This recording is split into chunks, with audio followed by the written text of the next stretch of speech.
Welcome to Astrology and Spirituality, the podcast. I'm Nutan Joshi. And I am Sneh Joshi. Together, we will explore the big questions in life, like what is karma and reincarnation? What is our purpose in life? And is everything predestined or do we have free will? We'll be looking at everything from the perspective of a yogi and a Vedic astrologer. We're ready. Are you? Hi everyone, welcome to our first ever podcast. Cheers. Cheers, hon.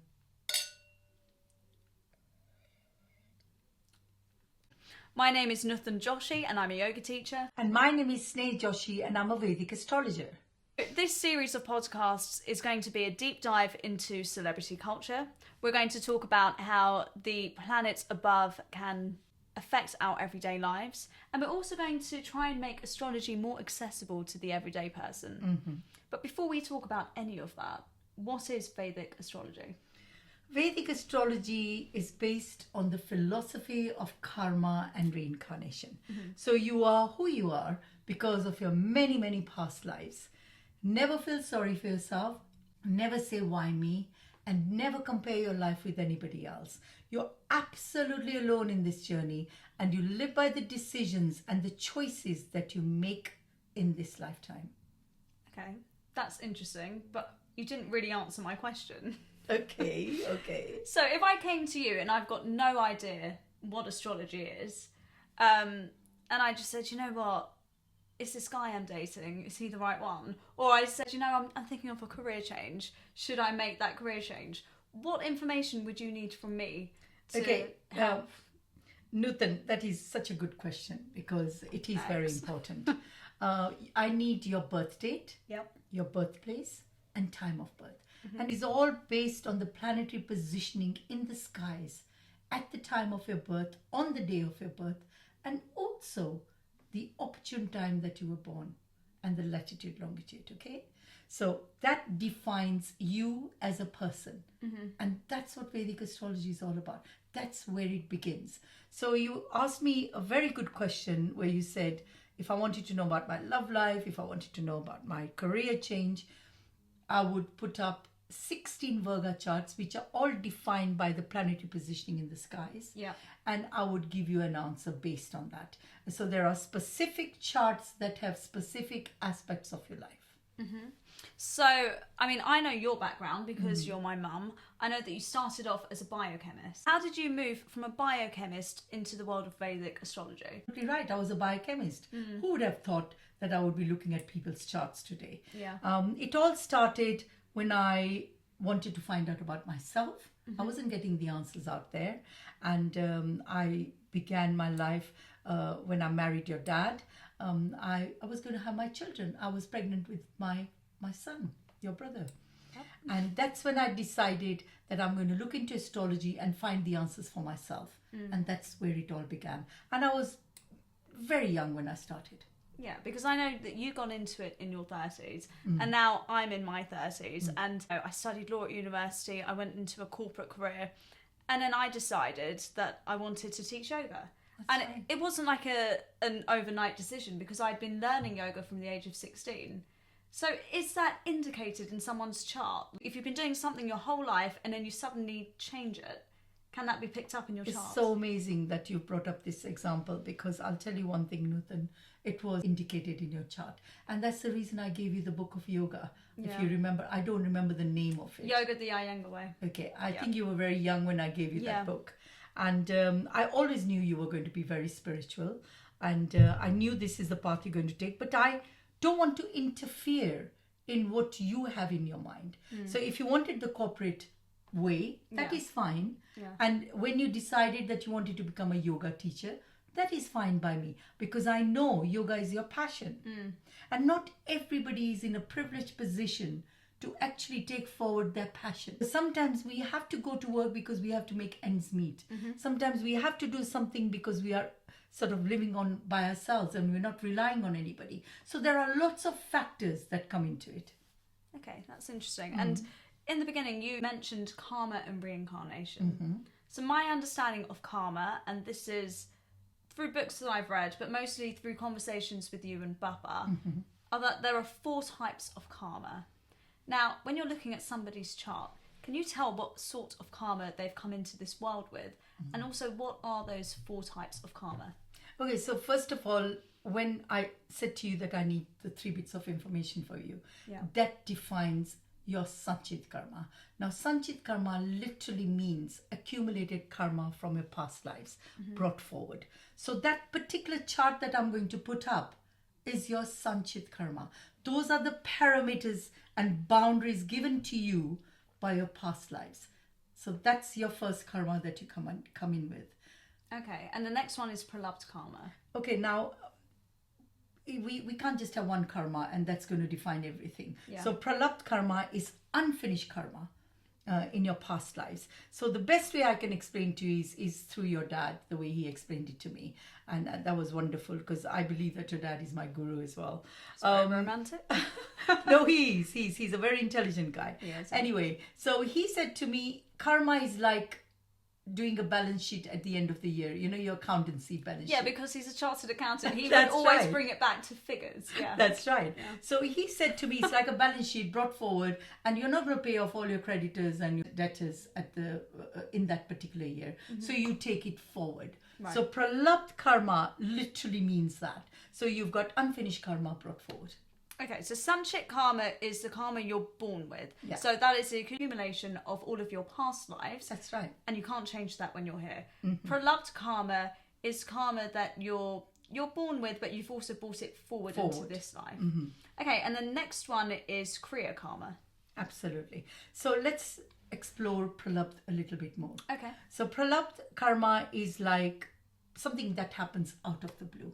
You're not expecting, and I can only think of people who win the lottery. Yeah, you know, because they have very sort of humble beginnings, and out of the blue they win lots of money, and bang, they are very rich all of a sudden. Yeah. So that's pralabdha karma, all right.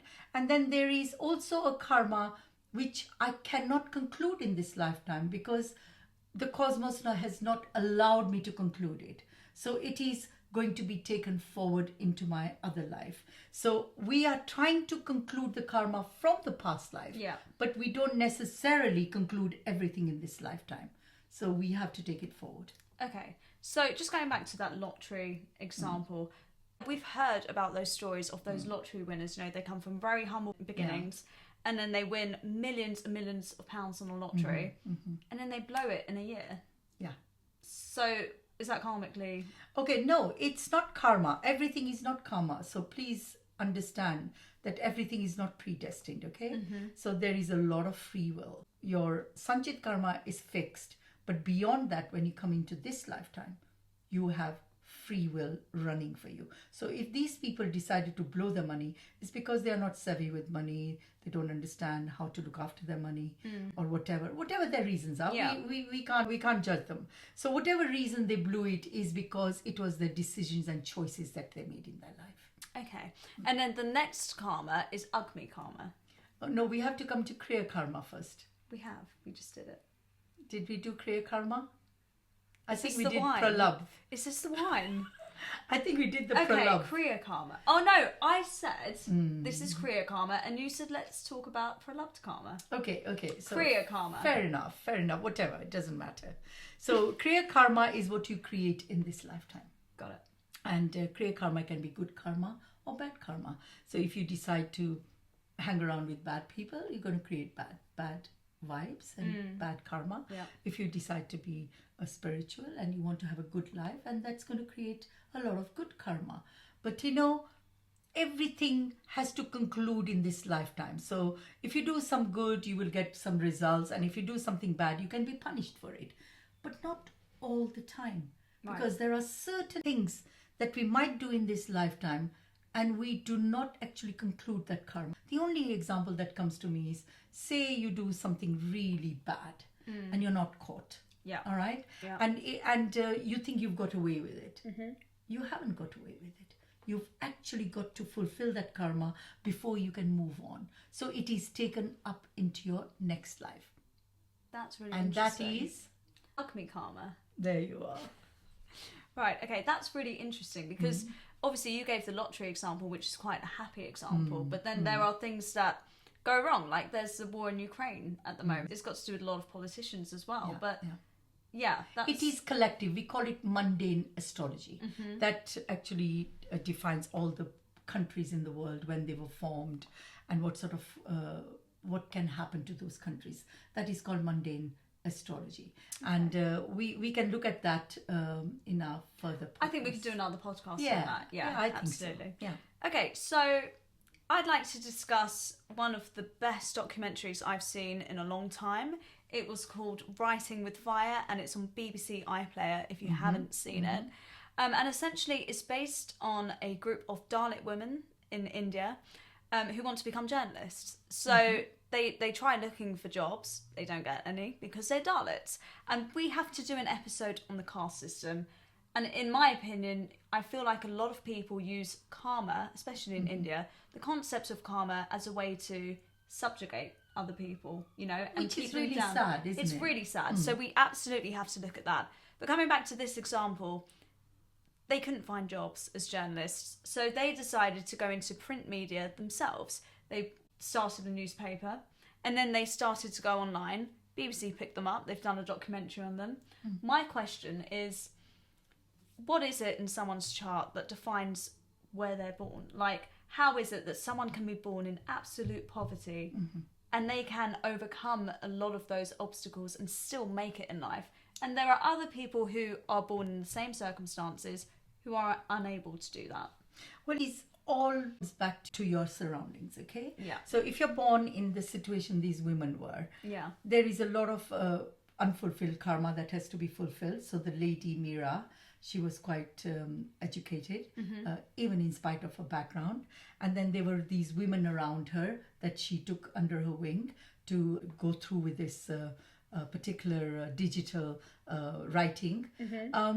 It all stems back from karma, okay? And I know people are going to say, do we put everything down to karma? That's not true. Yeah. There are certain things which are we cannot explain, which are based on karma.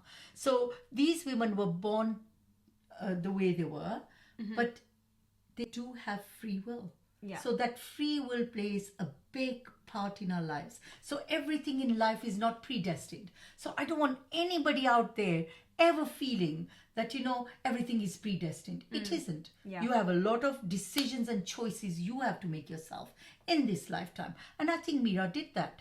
She did that. She was fantastic. She wanted to become a journalist. She studied. I mean, I think she did a master's. And they still wouldn't look at her for these jobs. And that was because of her Dalit status. And I mean, that's actually leading me on to my next question. She obviously linked up with these other women. So was their karma shared in a way? It is karma shared. And these are people who have met each other in their past lives.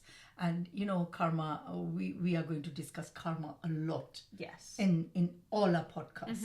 So obviously these women have met in their past lives. And you know, Nutan, what happened. They were not educated. No. Well, they couldn't be. They had no opportunity to be. They didn't. Yeah. Because of their husbands or the household they were living in. They were actually in a village, you know. They were in a village. I mean, and that's another thing they were bringing up, right? They say that the caste system has been abolished, and they say that there's a toilet in every home. And they were saying, well, there's not a toilet in every home. This isn't how it actually is. It's the government again, and I don't want to get political, so, no. But it's the government again covering things up. But going back to the karmic thing, absolutely, and free will. Free will. So Meera is the one who's pulling the strings here, yeah. And she gets these people around her, and then there are a lot of people who know nothing about education. They know they're intelligent, yeah, because intelligence is not based on academia. Remember Absolutely. that. Yeah. So intelligence comes with understanding what the world is all about. And these women were intelligent enough to understand that, but not intelligent enough to understand digital. Yeah. So I'm going to give that over to you. Remember that girl we saw? Yeah, so she couldn't work the mobile. She couldn't work the mobile, and I think the woman who started up the newspaper said, it's okay, just calm down, let me teach you. And that's it. You can drop out at that point, or you can sit back, you can relax and you can learn. And I think that's where your free will comes in. That's where your free will comes in, and encouragement. So if she didn't have the confidence, say I looked at her chart and there are some certain configurations like the sun is fallen or something, and she doesn't have the confidence or the self-esteem to carry herself forward, Mira came to her aid. Yes. And she helped her. Yes. And I think that's very important in life, that you have people encouraging you. And why do you think we have therapists and people like that in our lives? Is because we don't want to just resign and say, this is who I am and this is what I can do, what I can't do. Don't limit yourself. Yeah. There are lots of possibilities out there, and lots of decisions and choices you can make. And you know that is also based on your chart, which coming back to Vedic astrology. Yes. And we are going to discuss that further, because everybody is not born with all that strength in them. Some women are quite sort of subservient, and they're not going to say a word to their husbands or their families. And there are women who are very outspoken. So it all depends on your chart, where you come from, who you are, and what sort of help are you getting in your life. Now, karmically, this woman could have been a dropout if Mira didn't come to her aid. Absolutely. Absolutely. But she turned out to be a great journalist. She did. was going out there and she was getting some fantastic stories. And if you think about these group of women, from actually not being able to work a mobile phone, they have over 500,000 subscribers on YouTube. Yes. They've got millions and millions of views on their YouTube channel, where they've got stories that other publishers wouldn't even look at. So that's how free will comes into play. Absolutely. And don't forget the lady who got married. Yes. There was a lady who got married, and she was my favourite, actually, because she was so very outspoken. good. She was very fantastic. good. I thought she was fantastic. And she went forward and she said, you know what, I don't want to get married because I know when I get married, I won't be able to work. And she did resign. She relented, In the end, she relented. She got married, and then she said, I'm not allowed to work. And then a few months later, she was back. Fantastic. That's what I like. That's what I like. But it's good because obviously we live in a different society. Like, I would only marry someone who was liberal enough to allow me to do this, even allow me to do these things. I wouldn't even ask permission. Like, that's true. Why would I? Why would you? But then in a different society, in a different culture, that's the way it works. We're very fortunate, Nutan. We are in the Western world now. And remember, my background is not India. I come from Africa. And Africans are a bit more like liberal than the Indians are. But I can't say that of India today, because I think India has gone far forward now. Yeah. And I think it is absolutely brilliant that women can do what they want to do. They can exercise what they want to do. If they want to work or if they want to divorce, they can do it. And that is modern India now. Yeah, absolutely. Okay, so moving on, you've just mentioned divorce. This was my next sort of question. Are there things that are completely karmically linked? Yes. And what are those things? Okay, you're absolutely right to bring that on. There are 3 things that are karmically linked. First is your birth in a family. Your background, your ethnicity, your latitude, longitude, all that is linked with your karma. All right? Is that your Sanchit karma? The one Sanchit, that you come that's in your with? Sanchit karma. Yeah. So you don't have a choice in it. You just do not have a choice. And these are the parameters we discuss in your chart that you're bringing in with you when we put up the planetary positioning. The second one is your death. Your death is already written. And if I can remember, and please excuse me if I'm wrong, I think an astrologer did tell Indira Gandhi that somebody might take her life. And she decided to go up in the hills, I think. She went up in the hills with her bodyguard because she felt she couldn't trust anyone around her.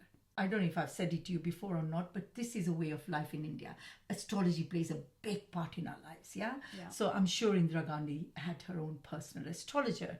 So she went up in the hills, and guess who killed her? Her bodyguard. Precise. Right. So she couldn't avoid it. She could not avoid death. But is that something you can predict? Can you, if someone came to you and said, "Well, when am I going to die?" down to the exact date, is that something you would? You know, I would never go that far, even if I knew how to do it. You just wouldn't say it. I just wouldn't say it because I don't think it is death that you fear, because death is already written. You should never fear death. You should think about the quality of your life. If your quality of life is good, you never fear death. Now, the third thing Yes. that is totally karmic is your marriage. Marriages are made in heaven. Really? Think what you want to think. So marriages are made in heaven. That's quite a controversial. I think you've written an article on this on your website, which I've read all the articles you've written. Marriages are made in heaven. How does that work out with people who get divorced? Okay, when I use the word marriages are made in heaven, it doesn't mean they're going to be perfect marriages. No. It literally means getting married to a person karmically chosen for you, for good or for bad. Even in the past, when women were getting married in arranged marriages, that was the culture. Yeah. And that was karma. They ended up with the people they were meant to be with. So you must understand that marriages are karmically linked. So when you meet somebody, because you're going out with that person or you're living with that person, it does not equate to marriage, okay? So if you do get married to that person, it is because you're karmically linked. Okay, so you're saying you could go out with someone for 10 years and not end up getting married to them. That's right. I mean, surely that's karmic in itself, because you're going to learn lessons from that person and then perhaps move on to a marriage. I think that is your free will as well, Nutan. Okay. Because if you're going to spend 10 years in a relationship hoping that relationship is going to work, and he or she hasn't proposed, No proposal. then I think that is red flags. Can we high five to the red flags? Thank you. Yeah, absolutely. So don't wait 10 years. No, don't wait 10 years. Don't wait 10 years. So my opinion as an astrologer to young people, because I have a huge young clientele, and there is a problem nowadays because of social media. I think the problem lies with Tinder. I took myself off Tinder after someone told me, this is just for casual, whatever. I'm not even going to mention it in front of you. And That's I was okay. I'm quite open. It's for casual sex, and I'm like, no, thank you. So then there is Hinge, Bumble, all of the dating apps. I think the issue is everyone thinks they've got so many options and they can just go out with whoever they want, and they don't actually, even if they like you, or they obviously don't like you enough, they're not willing to commit to that. Well, I feel really bad for the young people nowadays, because I think because of the possibilities on social media, I think it is very difficult nowadays. But I would put that on one side. Karmically, you're going to end up with the person you are going to meet and get married. So what is my advice to young people? My advice to young people is, when you see the red flags, run. Yeah? Yeah. No, you don't run it straight away. You give your relationship a chance. We have to do that. In everything in life, whether you're in a job or you're in a marriage or you're going out with somebody, you always give that chance to that person. Yeah. All right? Because that's good thing for you to do. And then if you see that it's being repeated and repeated and repeated, then I think you should run. Yeah. 100%. Because you shouldn't ever listen to what someone says. You should always think about how they behave. Actions that speak louder than words. And I believe in that. Yeah. Okay? So if you find yourself in that situation, I think that if you make that decision, keep the ball in your court and say, I don't need this. Yeah. Because he's not going to sort of change at all. And you've got the red flags and he's creating a lot of havoc in your life. You move away. And even if you're in love with him, if destiny has it, he will come back and he'll propose to you, and you might even end up marrying him, even though you saw the red flags. That's often happens. We're very gullible as human beings. Remember that. So, I mean, I know you've done a lot of people's charts, right? You get a lot of couples who come to you, and I know, just from my friends, not every married couple is happy. No. Is that indicated in their charts when you look at them? Well, yes. I mean, 100%. But my advice to those people is, give your marriage a chance. Because you don't get married for no reason. You get married because you're in love and you like each other. There are marriages of convenience and all that, but I'm not going to go into that. I'm talking about You mean like majority. The porn star and the billionaire? I'm talking... Right, yeah. I'm talking about mundane sort of, relationships, everyday relationships. But I believe that if things do go wrong, you have free will. So who's saying you haven't got free will? You've got lots of free will. And if you give your marriage a chance and it's not changing and you're very miserable because he's coming home drunk or he's taking drugs or he's creating a lot of havoc in your life, then I think you should make a good decision. But remember, because we're going to do lots and lots of astrology, not everybody's as strong as the way I say it move. They don't move. No. Because they remain in their marriages. So is that indicated as well? Like if they've got weaker yes. Positions of the planets in their Absolutely. It all comes back to how strong you are, how courageous you are, self-esteem, lots of things come into it. What period are you running? Are you vulnerable at that time? So astrology gives you lots and lots of answers. So I don't want people to look at astrology as doom and gloom. Yeah. I don't want them to think that, oh, she's going to say something bad to me, so I don't want to hear it. It's not about that. It is about the periods you're running, and we put it in context of your life as it is at that moment, and we give you lots of guidance. So I think astrology is a wonderful science that gives you lots and lots of guidance and light in the future. Otherwise, you can become quite mentally upset about things, and it can go further and further. I think guidance is the best way to describe it, because I talk to you every day, my mum, of course, but you never say to me, you should do this or you shouldn't do that. You say these are the possibilities. Yes. These are the possibilities, these are the different avenues, and it's up to you to make that decision. And there are negativities there. Of course. Which I would tell you. And you do let me know. You absolutely let me know. So my understanding of what you've just said is that karmically you're meant to marry the person you marry. If it breaks up, that's your free will. Yeah. Right. And it is two of you in the marriage. Remember that. Yeah. Your partner could walk away, or you could walk away, or you both decide to walk away. Yeah. So obviously there is a lot of that in there. So remember that it's not just based on you. Okay. And what about those people who have had more than one marriage? Is that indicated in their chart? Yes, it is indicated because we have lots and lots of yogas. And first one is Manglik that comes to my mind.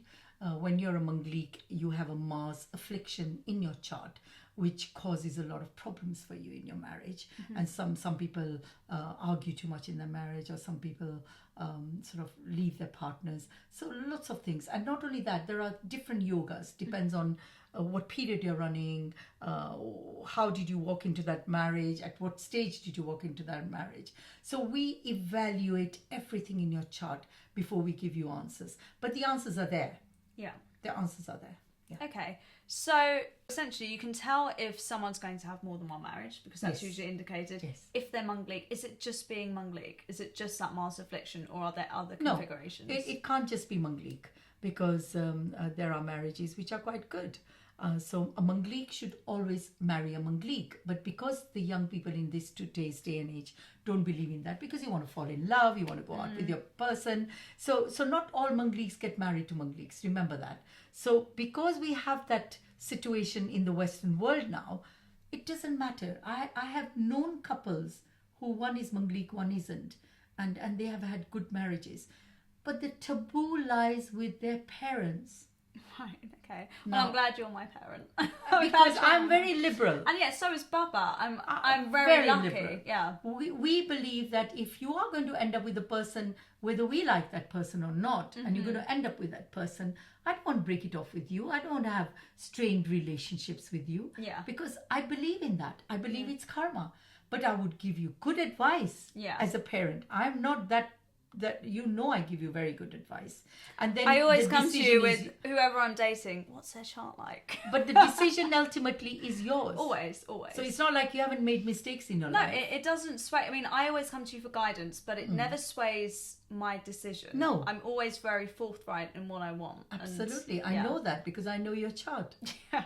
Right, we're not going to get into me because that's No. It's not about you. Exactly. But okay, so you can tell if someone's going to have more than one marriage, and usually it's indicated if they've got a Mars affliction, right? It does. So what about people who never get married? Oh yes, I mean there are lots and lots of indications in the chart for early marriage, difficult marriage, late marriage, and no marriage. Yeah. So that is all indicated when you look at someone's chart. In your chart. So when I see a person who's going to get married late, she could be 40 or he could be 40 and he comes to see me, and I don't see a yoga in that chart, I'm not going to say you're never going to get married, because that's not fair. You could meet somebody at the age of 50. Of course. But there is a specific yoga or yogas that indicate in your chart that you're not going to get married. So what are those? Like, and I sorry, that was absolutely the wine. That is going to be very technical. Yeah. Okay, so you can tell if someone's going to get married or not going to get married. Sorry to Spotify listeners, you can absolutely hear my wine.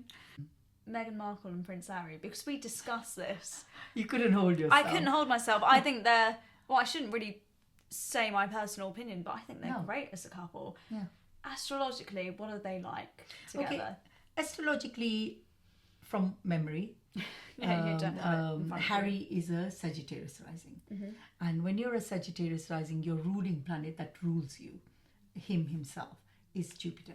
And Jupiter sits in the first house. So trust me, that is a beautiful positioning of planets. So it doesn't matter what corner he's sitting in despair, he's going to be pulled out of there as somebody's protecting him. All right, so that is a beautiful Jupiter in his first house. I know he's been through his upheavals in his life, and that is all to do with what period he's running. And I know he's in the Rahu period. Rahu gives, Rahu takes, okay? So a lot of things have been taken from him, as we all know it. Even the people out there know about it. So you spoke to me in context of Meghan and Harry. Yes. Meghan is a Cancer rising. And Cancer rising person is a nurturer, a mother, a wife, who's going to protect and nurture her family. She's always going to protect them. So I think they make a huge, great combination of a sort of combination in their relationship, because there's another thing which I mustn't miss out before I forget about it. Meghan is also very much of a disciplinarian, and that all comes from the planets in the Virgo sign. Right? And that is beautifully placed in her. So discipline comes from her, work ethics come from her as well. And Harry was born in a very privileged background. Yeah. But over and above, they're both Manglik. Right. Perfect. So two Mangliks can make a marriage work.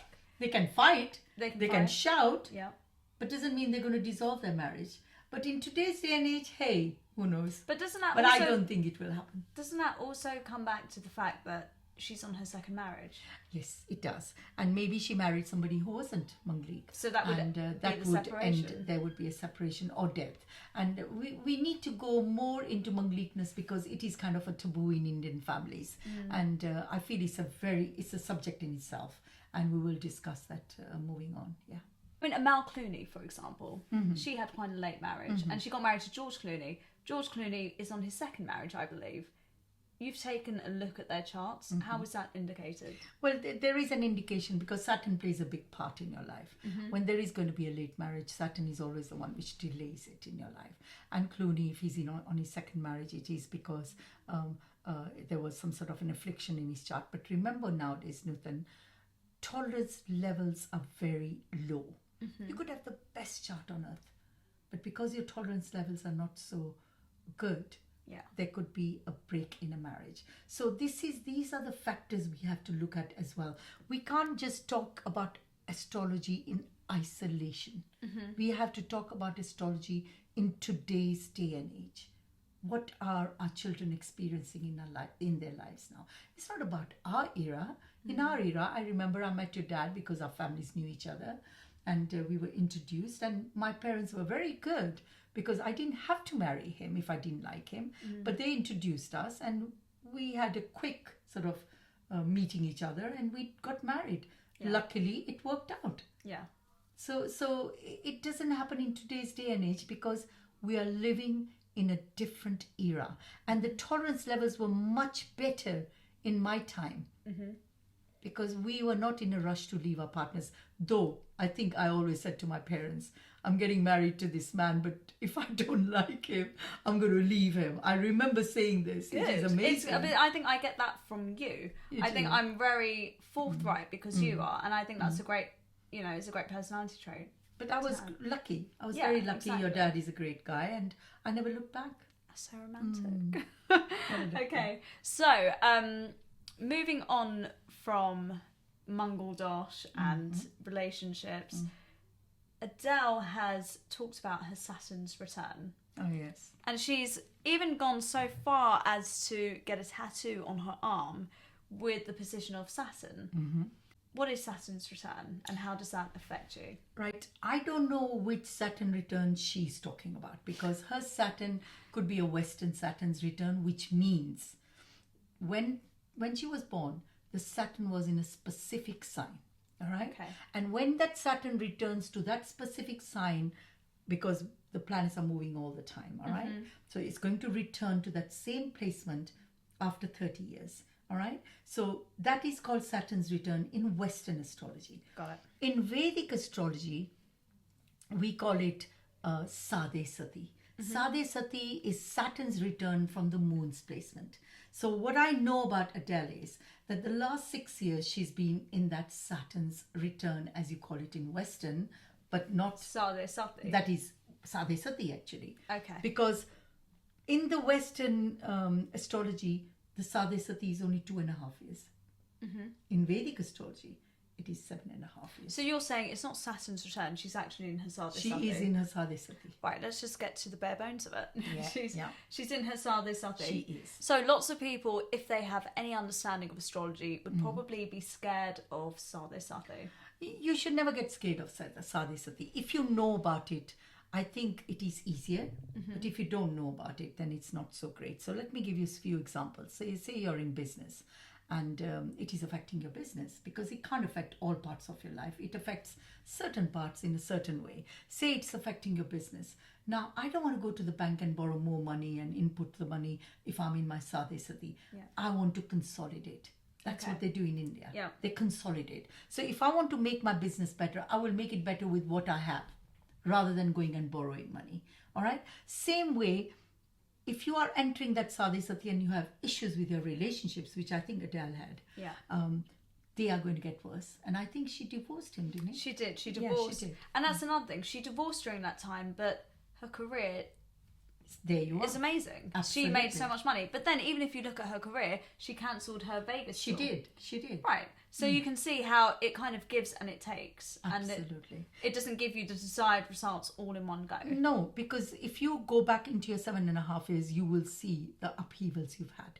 So if you know about the period, you're not going to suffer that much, because I've been through mine and I know that I had some great times as well. Yeah. So it's not all bad, because you can't have 7.5 years total doom and gloom. Some people do, by the way. Some people do. Would you believe it? Yeah. They have their loved ones lost in that time, as in divorce or as in death.